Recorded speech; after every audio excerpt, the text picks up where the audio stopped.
بسم اللہ الرحمن الرحیم۔ السلام علیکم ورحمۃ اللہ وبرکاتہ۔ ایمرجنسی دور کا ایک یادگار فتویٰ۔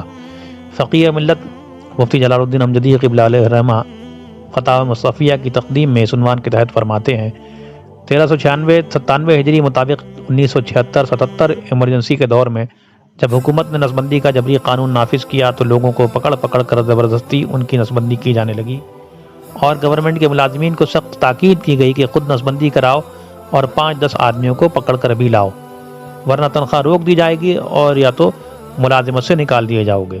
حکومت کے اس ظلم و زیادتی کے سبب پورے ملک میں کھلبلی مچ گئی۔ کانگریسی مفتی جو پہلے انگریز اور پھر کانگریس کے اشارے ابرو پر کام کرتے رہے، انہوں نے حکومت سے سودا کر لیا اور نسبندی کے جائز ہونے کا فتویٰ دے دیا۔ حکومت نے اس فتویٰ کو ذریعہ بنا کر نسبندی میں اور شدت پیدا کر دی۔ گاؤں اور دیہات میں گھوم گھوم کر نسبندی کی جانے لگی۔ جب نسبندی ٹیم کی گاڑی گاؤں میں پہنچ جاتی تو لوگ گھر چھوڑ کر بھاگ جاتے اور کھیتوں اور جنگلوں میں جا کر چھپ جاتے۔ علماء حق نے جب اس پر احتجاج کیا تو حکومت سخت برہم ہو گئی اور ان میں سے بعض کو جیل میں ڈال دیا اور دوسرے علماء کی سخت نگرانی کی جانے لگی۔ ایسے وقت میں پاسبان شریعت مجاہد اہل سنت حضرت مفتی اعظم علیہ رحمت رضوان حکومت کے مقابل کلمہ حق کہنے کے لیے کھڑے ہو گئے اور بڑی بے باکی سے کام لیتے ہوئے فتویٰ جاری کر دیا کہ نسبندی حرام ہے اور کئی وجوہ سے حرام ہے۔ اللہ کی پیدا کی ہوئی چیز کو بدلنا حرام، بے وجہ شرعی کسی نس یا عضو کا کاٹنا بھی حرام، دوسرے کے سامنے سطر غلیظ کھولنا بھی حرام اور انسان کا خصی ہونا یا کرنا بھی حرام۔ پھر آپ نے حکومت کے خلاف لکھے گئے اس فتویٰ کو سائیکلو اسٹائل کرا کے پورے ہندوستان کے گوشہ گوشہ میں پھیلا دیا۔ حکومت آپ کے فتویٰ کے مقابل بے بس ہو کر رہ گئی تو اس نے ضلع کلکٹر کے ذریعہ مسلح فورس کے ساتھ حق گوئی کے اس سالار اعظم کی گرفتاری کے لیے ہدایتیں جاری کر دیں۔ لیکن ایک صوبائی وزیر اور سابق اسپیکر یوپی نے مرکزی حکومت کو صورتحال سے آگاہ کیا اور کہا کہ اگر مفتی اعظم کے ہاتھوں میں ہتھکڑی پڑ گئی تو ان کے ماننے والوں کی ایک بہت بڑی تعداد سڑکوں پر نکل آئے گی اور پورا ہندوستان خون میں ڈوب جائے گا۔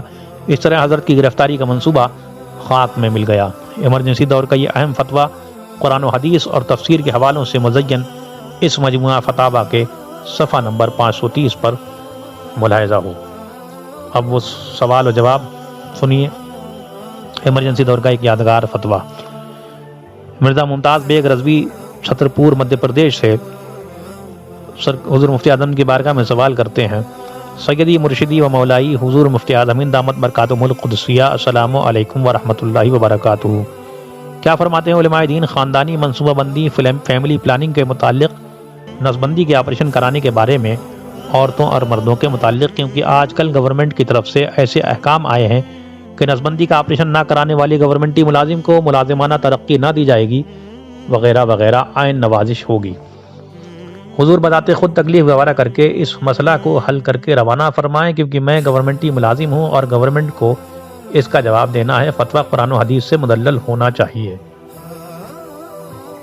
حضور مفتی اعظم ارشاد فرماتے ہیں: الجواب عن الملک الوہاب، ضبط تولید کے لیے مرد کی نسبندی یا عورت کا آپریشن متعدد وجوہ سے شرعاً ناجائز و حرام ہے۔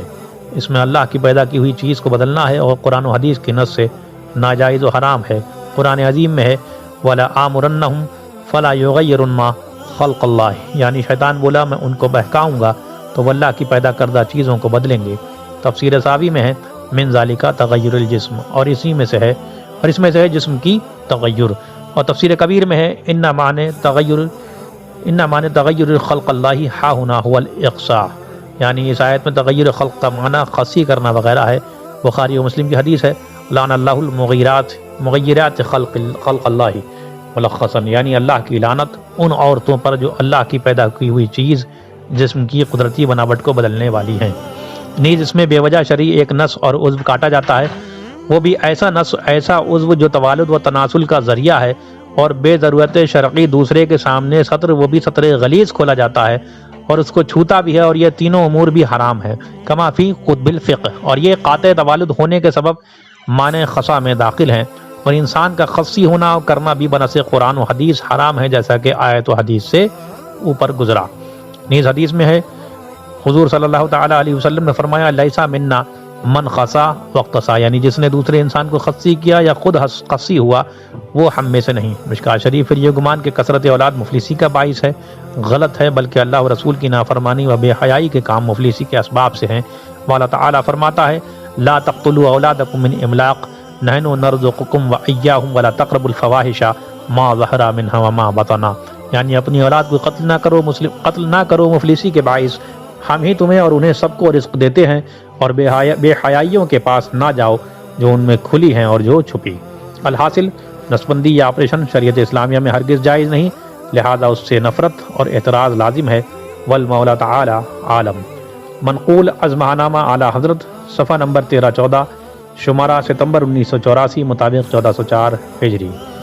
فتاوی مصطفیہ، صفحہ نمبر 530 531، محمد عمر رضا خان، خادم آستانِ عالیہ رضویہ، بریلی شریف، 2 ذی القعدہ 1440۔